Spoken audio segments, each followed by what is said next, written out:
Kemudian terkait dengan status indeks kerawanan pemilu, memang kali ini dalam pilkada kita masuk kategori kelima, rawan nomor urut 5. Ini berdasarkan pemetaan yang dilakukan oleh teman-teman Bawaslu. Kalau tadi disampaikan oleh Prof tadi bahwa selalu Sulsel ini rawan, kemarin di Pilpres kita tidak rawan, Prof. Berdasarkan pemetaan kemarin yang Pilpres dan pemilihan legislatif, Sulsel itu berada di ranking 33 dari 34. Jadi nomor 2 terendah rawannya. Nah, mungkin kemudian ini dilakukan survei kembali terkait dengan pilkada. Memang di mana-mana dan setiap saat kami sampaikan bahwa tentu situasi pemilihan kepala daerah ini akan berbeda dengan pemilihan presiden, karena antara pemilih dan yang dipilih ini saling kenal.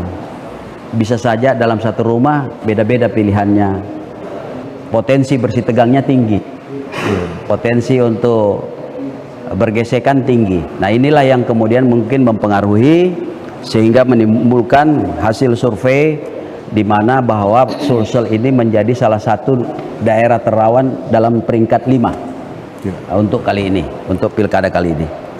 Terkait dengan langkah-langkah yang sudah kami lakukan, banyak hal yang sudah kami lakukan selaku penanggung jawab Kaptipmas di Sulawesi Selatan.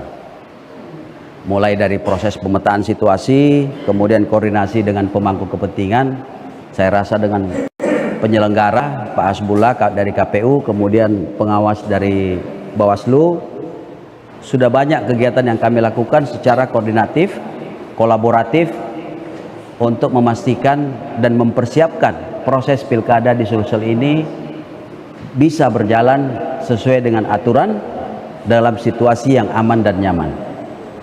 Nah, tentu dalam beberapa kesempatan saya juga sering menyampaikan kepada masyarakat bahwa untuk mewujudkan keamanan dan kenyamanan di Sulawesi Selatan ini, Polri tidak bisa berdiri sendiri.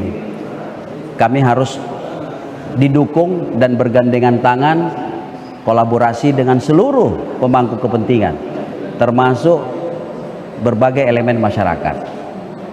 Dan insya Allah atas dukungan masyarakat Sulsel, pilkada kali ini Polda Sulsel tentu bisa kuat untuk mengawal jika mendapat dukungan dari seluruh pihak yang ada di Sulawesi Selatan, termasuk dari unsur TNI, kemudian pemerintah daerah, kemudian dari penyelenggara, dari pengawas, serta seluruh potensi masyarakat yang ada. Download Tribun X sekarang, menghadirkan lokal menjadi Indonesia.